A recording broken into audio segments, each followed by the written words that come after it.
ready to build resiliency, create a healthy lifestyle, and overcome adversity with a warrior mindset. This is Define the Fight with Mariah Prussia.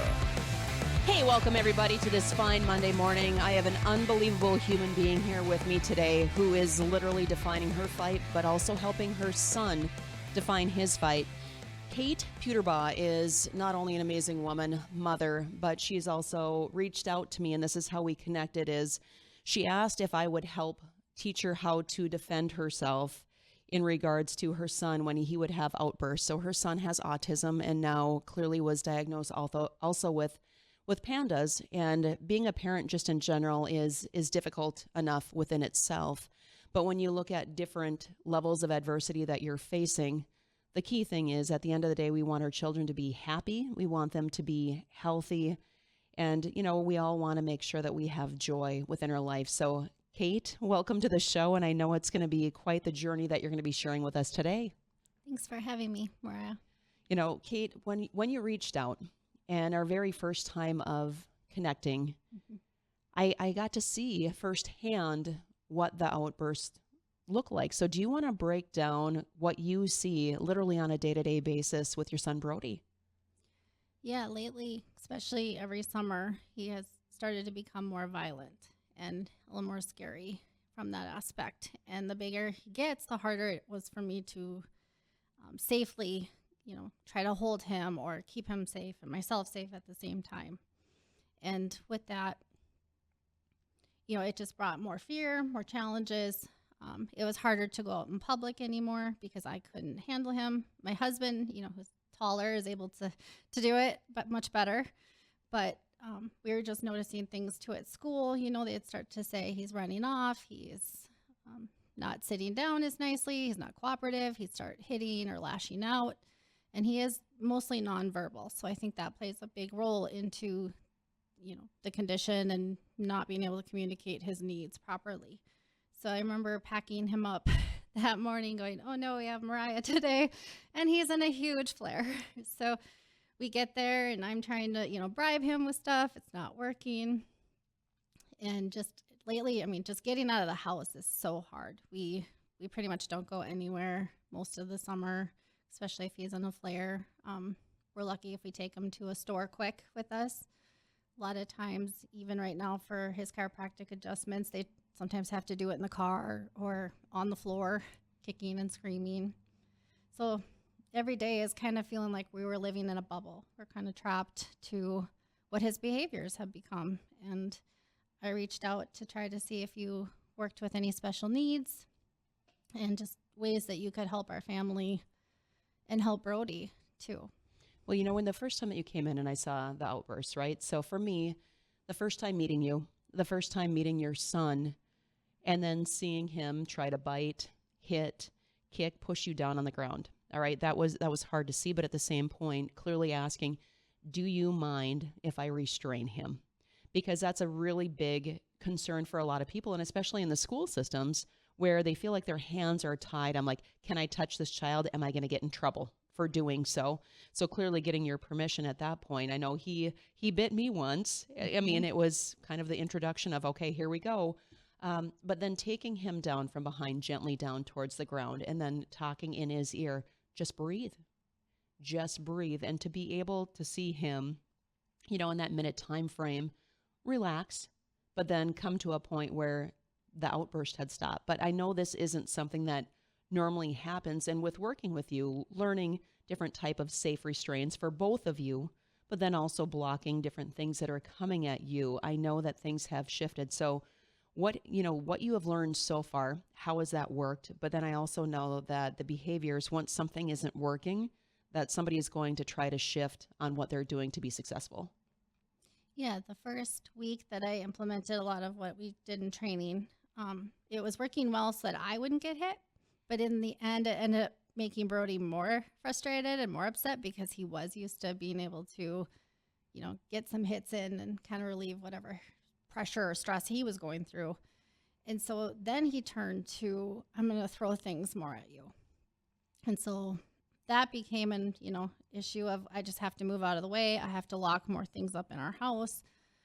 I have to make sure, nothing breakable is left out if possible. And then another shift he made was, okay, I can't get mom anymore as much. It's not working.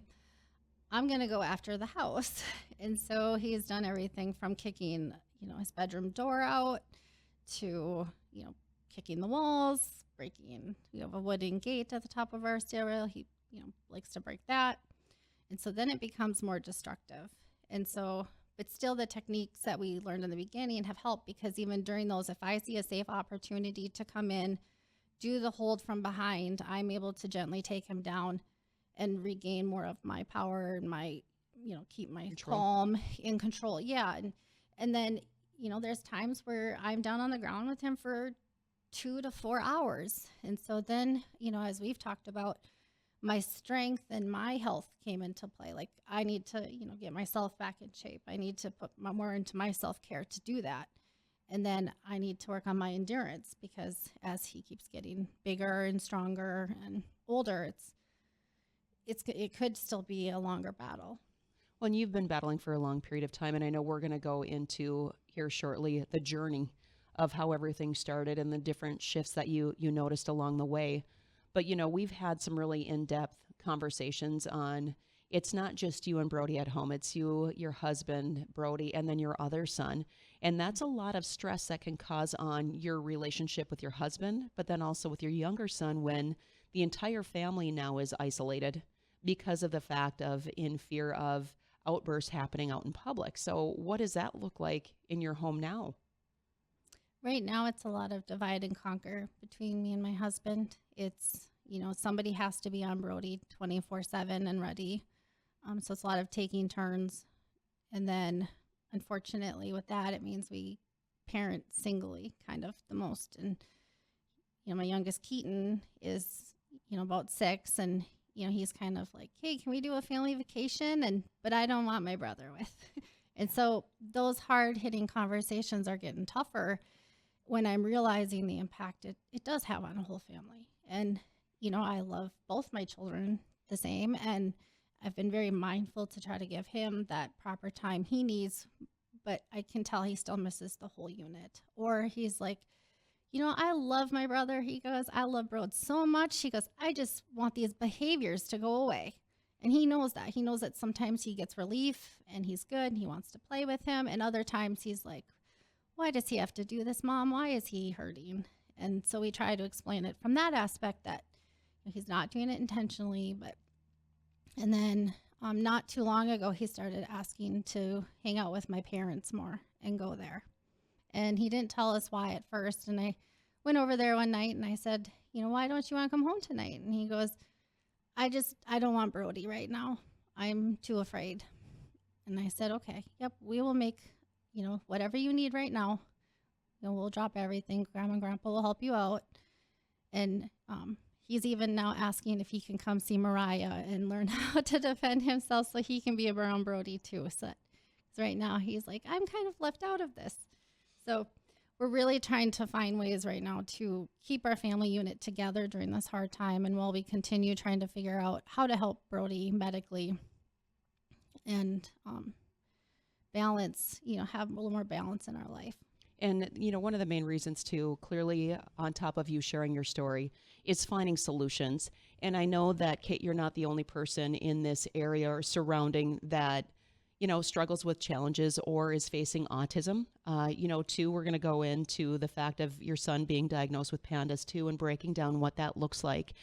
So the challenge becomes where individuals now that don't want to come into your home to help relieve some of that time so that you and your husband and your other son can go out, or even on a date night, it can really wear and tear. And then the fact of not having time to restore is very imperative when it's a constant battle. We had conversations previously about what you had faced and different adverse effects, so on and so forth. We're going to talk about this, and I know it's a hot topic where people can get triggered.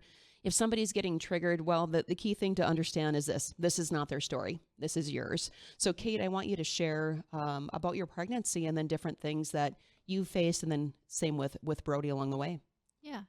Brody was my first pregnancy. I was, first time mom, excited, but very nervous. I went in and had all my normal checkup appointments, and one of them I ended up, they offered the flu shot and the Tdap, and, I agreed.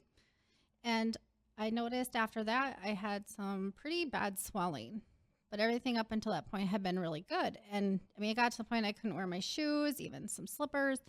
And I was like, what's going on? And, I went into the triage and they did a bunch of tests and they're like, couldn't find anything, ruled out hyperclampsia and all of the other conditions related. And, I didn't really make the connection at the time, but later, about 11 days later, Brody was born prematurely, like about a month early. And, things seemed to be okay. Since he was a preemie, they took him back to the NICU, and he, had all those normal tests. He had an APGAR score of 9. And then, they ask if you want the routine vaccinations at birth. And I said, sure. And I had seen him. I had a C-section and due to failure to progress and a choreo infection. So he had antibiotics, and they, I saw him right before he went back for his, child wellness part, and he looked normal. He looked really good. I just wanted to keep him. That was the hard part. And they're like, okay, we'll take him back. You'll get to see him later. And later when I saw him, he was like really swollen. And I kind of remember seeing that my sister had posted some Facebook pictures of, hey, it's my new nephew. And I'm like, whoa, he doesn't look the same. And I kind of wonder then, like, if he had swelling, I still didn't make any connection. One thing, because I did have the choreo infection, he needed to still have some antibiotics after, and they couldn't find the vein in his arms. So they used the head. And I've always kind of wondered a little bit if, that has more risks or not. But there's not a whole lot there that I had control of at the time. So we just continued. His swelling later went down. He actually dropped from like 9 pounds to 7 pounds, looked healthy. Everything was good. And then by the time we got released, he went to his 3-week-old appointment, and we continued with the vaccines. And I didn't realize that they gave him that early. And so a nurse came in and she gave the vaccines, and I said, oh, they get them this young. I thought we still had another appointment or two. And she goes, oh, this isn't, and she named a different name. And I said, no, this is Brody. And she quick ran out of the room. And the next thing I know, I had a case manager in front of me. And I said, I just want the doctor. Like, I wanted him monitored. I wanted, some extra care possibly, or, I wanted to know more what was going on because we hadn't seen her yet. And then the case manager came in and said, well, Brody had vaccines. You normally don't get them till 2 months old. He is 3 weeks old. And they were going to contact the CDC. And I guess they were advised that since they're too young, I guess, to make antibodies, that there's nothing more you do. You just move on and continue with the process. And so it still kind of shook me, like, there's not more monitoring you do. There's not more, extra blood draws or just something to ensure, like, CBC, CMP, just to make sure the body's okay. And they're like, no, he's good. I thought, okay, that seemed kind of too good to be true, but we just, I didn't know anything. I didn't see anything else at the time happen from that. So we continued with the schedule. And as we did, more and more, I started hearing a high-pitched scream. And Brody all of a sudden stopped sleeping well. And so he got to the point where he was only sleeping 3 hours in a 24-hour period. And this went on for months and months. And I'd bring him back into the clinic multiple times. I saw multiple different doctors because I wanted more opinions. And they would say every time, it's colic, it's colic. And I was, okay, we'll just keep doing this. We made sure dairy wasn't bothering him. We did a dairy-free formula since my supply wasn't enough at the time. And we continued with the vaccines, and every time I kind of noticed, okay, the high-pitched screaming comes back stronger. And then, 1 year old, they said, well, he'll be sleeping by the time he's 1. And I said, okay, well, I'll give it till he's 1. Because at this point, my husband and I we're running on fumes. We had like no sleep for a year. And all of a sudden, we hit the year, and I'm like, nope. So we decided, okay, we'll try chiropractic care for him. And we did. And that, that improved some. It took many months to get a little bit more sleep, but we were noticing a difference. And so, again, I just continued with the schedule. And then by 12 months, when we took him in, I noticed after he had a really bad rash, and it was almost like crocodile skin. And by this time, my parents are both going, this is not right. What is wrong? They're like, this is not colic. We've had 4 kids. Colic doesn't last a year and a half here. And then the not sleeping, and they're like, something else is wrong. And so I took him back in, and they're like, nope, it's a rash. It's normal. It's common. Here's some steroid cream if you want to use that. But just give it time. It might go away on its own as well. So we continued that. By the time he had his, 15-month ones, the same thing happened. Another rash. And I'm like, okay, they say it's common. Maybe it's just his immune system working a little harder. He got through it. And then that time I started questioning, the sleep got worse again. And he wasn't high-pitched screaming, but some of the behaviors were a little bit more ADD-like. Not quite as focused, a little less drive in his personality. And so I kind of got this warning sign. And my husband and I were talking about it. We're like, I don't think he's maybe doing that well with these shots. And, we said, yeah, but, we went in multiple times. Everyone says it's okay. They're not seeing anything else major.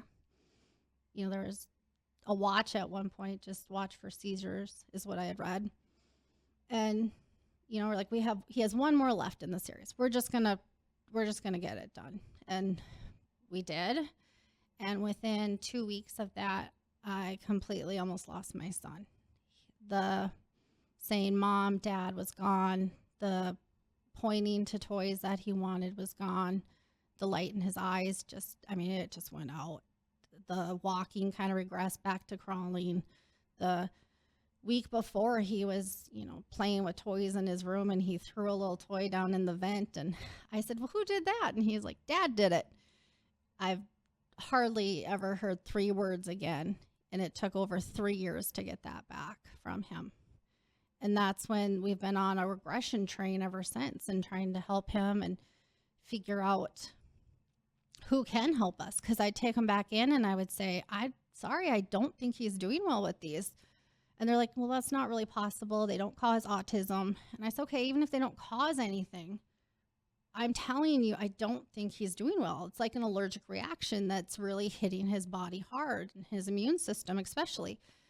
And, they're like, they didn't really have much to say. It was basically that this couldn't have caused anything. And so that really left me to take his medical and his health into my own hands, something I wasn't used to ever really having to do. And I started researching more and more. And when I looked into that, there's the 1986 Act. Nobody is liable from the manufacturer down to the administrators. There's right now the PrEP Act protecting, again, full immunity. So I realized why nobody could talk about it and why it became controversial. But at the same time, I'm, here you're being told it's mandated for school. You need it for some daycares. You need it for, all these places you want to go. And so that really, again, puts you a person in a bind. Well, it puts you behind the 8 ball. And what I didn't realize either was the fact of making calls, right? For when you were asking about, Mariah, what are some solutions? Do you have any connections? I contacted different organizations outside of our community, and sharing your story, they said, Mariah, the individuals with special needs that we're working with right now, this story is not uncommon. And the majority of the individuals that we're working with right now have the same storyline or something comparable to the person that you're talking with, or you're asking for solutions for. We're going to go into a quick break, but when we come back, now I know you have spent a lot of money out of pocket. You've shifted to a lot of different holistic or naturopathic ways on helping pull metals, so on and so forth, out of your son. It's crazy, right? This is never a story that you want to have as a mother, let alone for your child. Clearly, there's a lot of different emotions that come into play when you look at, okay, these are the choices that I made for my child. You can look at the fact of guilt. What if? There's a lot of different questions that come into play, but what were some of the diagnoses that Brody was given, and then what approaches did you take or have you taken? Because I know, we spoke about how much money you have spent outside of, coverage of insurance, and it's not cheap. It's not. It's one factor I think most people don't think of. But for a number, I guess we have spent well over $235,000. Pretty much we try to use one whole paycheck a month to go toward his family, and then a lot of it, or toward his care, and then a lot of it ends up on some credit cards sometimes, or working an extra job to try to help pay for it. If I believe in it, I want to try it. I've really gotten into the point of, right when he was 2, like, what can we do? I saw that the medical community was very much like, once they saw it was autism, that's all they go by. They don't dig further. It's just, that's an autistic behavior. That's, I think it comes when you look at different symptoms, it's very easy just to put into a category and label instead of going a little bit deeper into, okay, this isn't the same. There's different categories. There's different areas that we need to address here. Now, so you said autism, but you're also saying some different diagnoses that he's had from when he was little to current. Yeah. So once we realized at age 2 that he had lost all his speech and regressed, we reached out to just the public school district, since they offered some free services for early intervention care. And I highly still recommend that. It was great. They come to your home. We did that, and the school diagnosed him with autism academically. We're still currently going to go seek a medical diagnosis now for that as well. But the first place we went to was the Holland Center in Minnetonka, Minnesota. And the physician we saw there had said, if there's this much screaming, they saw him also out of control. It was diagnosed autoimmune encephalitis. And basically that is his own brain and starting to attack himself. We also did a panel called a FRAT test, which showed that, his brain makes antibodies to attack it. So we had to, start doing a dairy-free, gluten-free diet. He went over just ways that he thought, that how could this have happened to Brody, right? And he went into his case and he said, he had the extra vaccines, and he mentioned, would you ever pursue, the Injury Compensation Act? And I said I hadn't heard of it. So he went into that detail, and he goes, but I have to hire my own lawyer, my own medical team to prove that these caused harm to my child. And so based on the resources we had, we just determined that was not the best option for us, and to just put that money into his care. And that's pretty much what we were told. We said if we went after him legally, that the hospital or clinic could draw out a lawsuit until we were, thousands in debt anyway, since they had the means. And then he highly encouraged that we look into the vaccine inserts as well to know more of the risks. A lot of times they have to post-market results too that list percentages of adverse reactions, and that can kind of give you more of a guide on how we wish to proceed or not. And we just said, well, based on what we're seeing, we're not. And from there, they had a receptionist who was really nice, and she's like, do you want to go more into biomedical? And I hadn't really heard of that. And I said, what is that? And they said, well, we can do things like an organic oat test on him. We can do stool analysis. We can see if there's an infection. We can see if he's nutrient deficient. We can see, if there's heavy metals in him. We can try to help his body out and try to get his immune system and his brain to just calm down.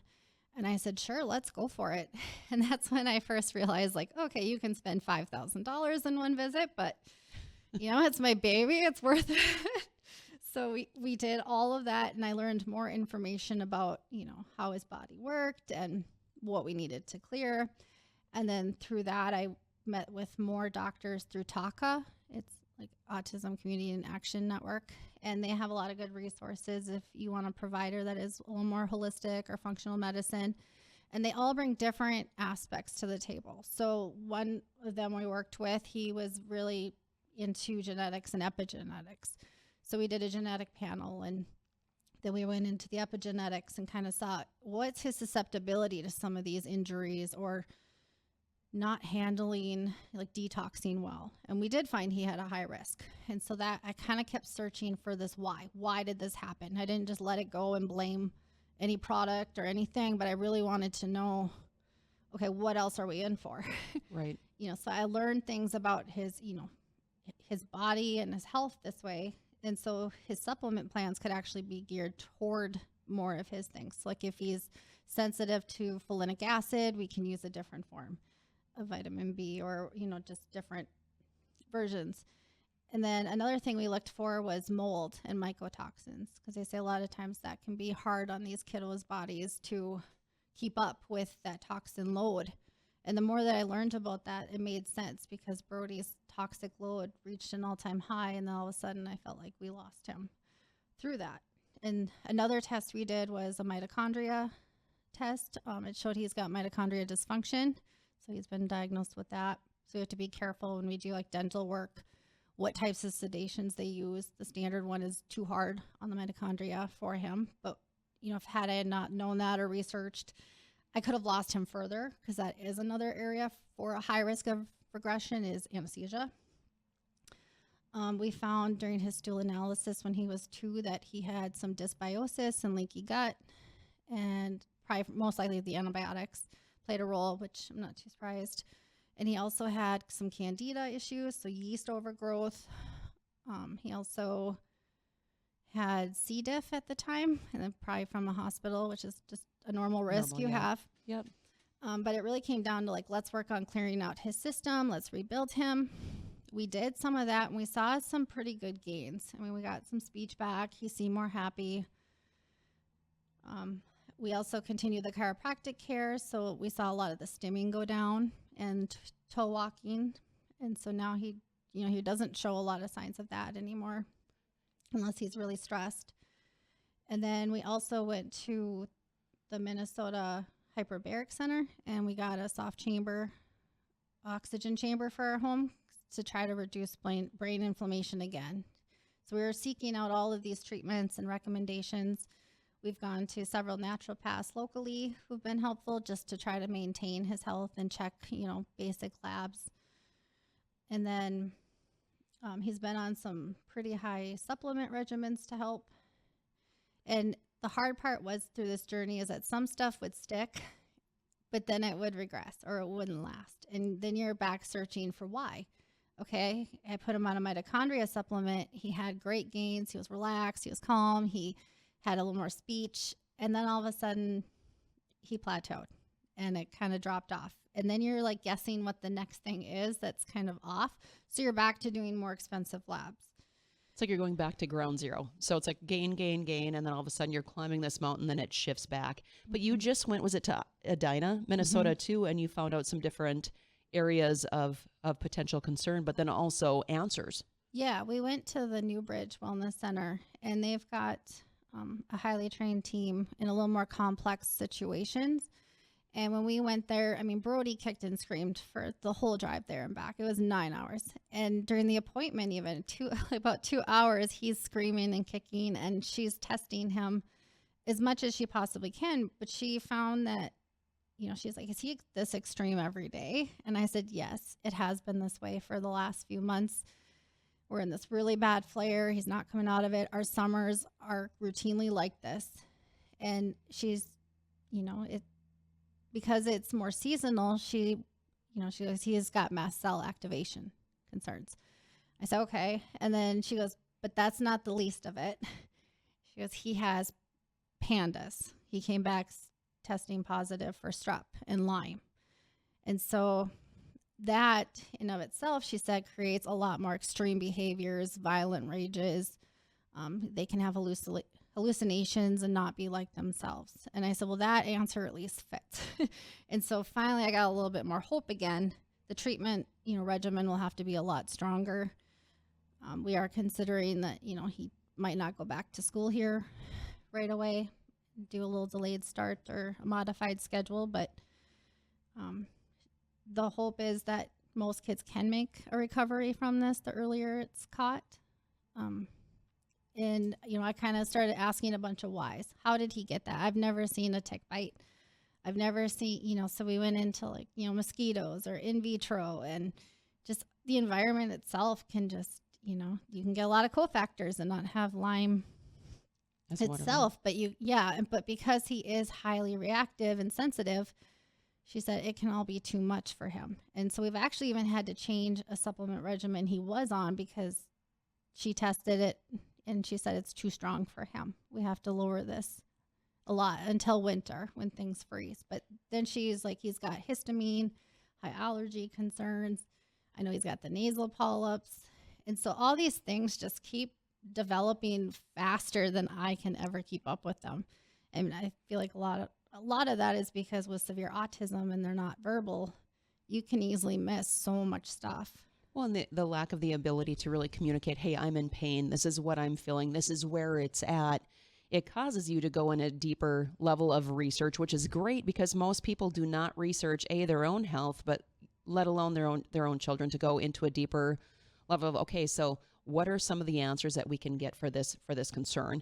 We're going to go into a quick break, but when we do, if you have a child that is currently was diagnosed with PANDAS or autism and you're struggling as well, I know Kate is really looking for individuals to connect with and helping with solutions so that her family, her and her husband, and also her other son can also have some time to recoup so that they can continue forward with moving with Brody's journey. So right now, I want to know, what are some of your concerns, Kate?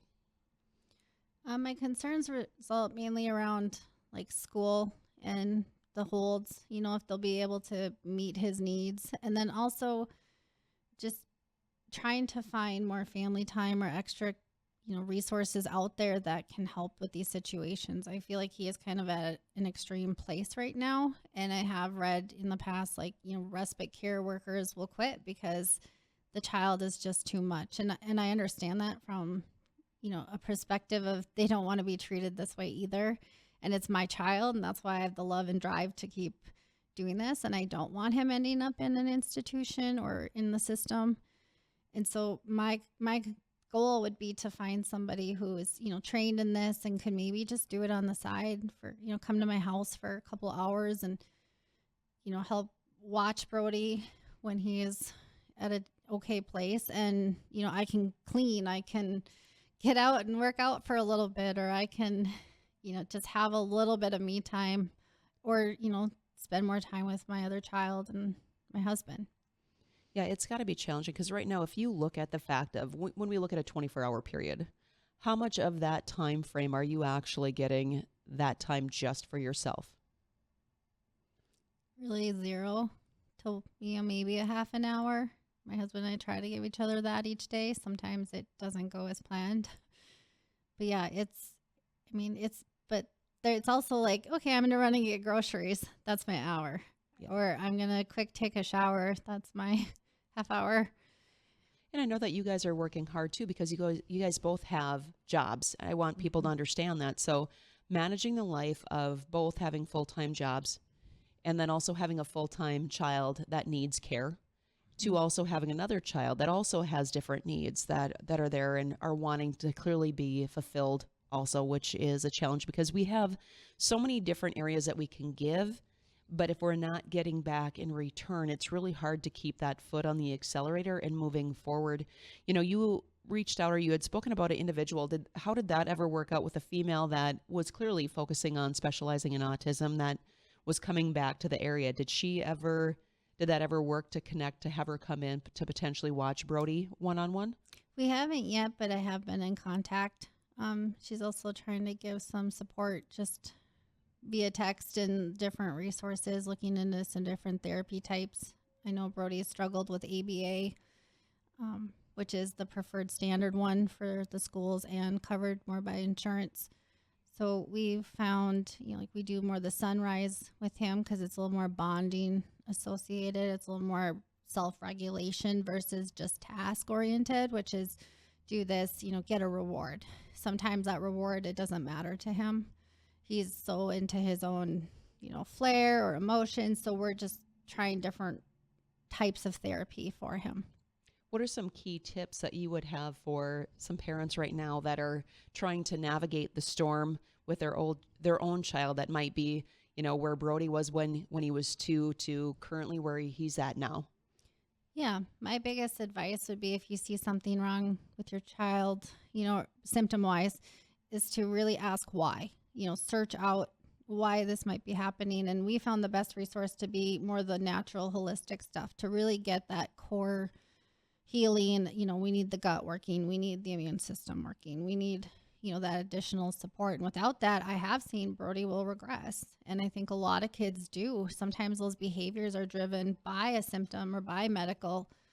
I know we've come and talked to you and, I'm like, this is behavioral and medical. And my husband and I are going back and forth. And I'm like, here, what do you think? And so when they all get mixed up, you really have to just take a step back and try, what your parent gut says. I didn't listen to my mom gut enough before. And I, hold that regret to this day. And if your child starts acting different, I didn't pick up on the, OCD and the anxiety right away. And those were triggers for leading up to the PANDAS diagnosis. But like I said, when I went in, they said it was just autism. And I said, no, this is more, but they didn't know my child. They don't know my baseline for him. And so to really find somebody that you trust, that you can have these conversations with is huge. Like make your support team, keep in who you want, and don't be afraid to leave a doctor's office and say, sorry, it's, I won't return. It's okay. I mean, now I won't return to a mainstream one without me and my husband there, just to make sure like we're on the same page. This is what we want for our son. And the key thing too is, like you said, pay attention to the signs. I think far too often we let them kind of shift. Oh, they'll tough through grow this, out of it. or they'll grow out of it. They'll kind of shift and navigate through, and it's hard. And I know too, when you're also working and everything else on top of it, then you have the financial strain of trying to literally cover the nut on a lot of different things that you're pulling out of pocket. It's a challenge. But what I do love is the fact that you are driven by so much love that you're doing all of this advocacy for your son and going deeper into what are different areas or different programs that are available that I can help, and then looking at a holistic approach, especially when it comes to food, because I know that you've shifted pretty much all to organic, which is huge because people don't understand the fact of the chemicals and the different things that are in our foods that can impact the mind, the body, the spirit, and the behavioral first and foremost. Now, Kate, I know you were looking for individuals who wanted to connect. What is a good email or way for them to connect with you? Or if you want them to connect with me, that's fine too. Then I can transfer that information. But, what's the best way or contact that you would like for people to, if they are facing the same concern or have questions?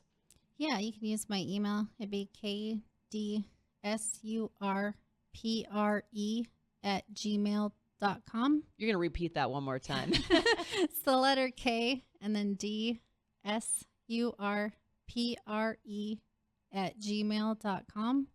Otherwise, yeah, if they get in touch with you through you, that'd be great as well. Awesome. So if you didn't catch her email, you can also email at info@mariahprussia.com. Kate, I want to appreciate you being vulnerable and also sharing your story today on Define the Fight, because I know it's not an easy one and it's an ongoing fight for you and for Brody. So thank you so much for coming on today. And if you or your child are currently, your child is facing different concerns, also check out our upcoming nonprofit organization, which is definethefight.org, where our goal is to really help children, empower them to lead from within and find healthy choices to navigate through life. Until next week, go out there and define your fight.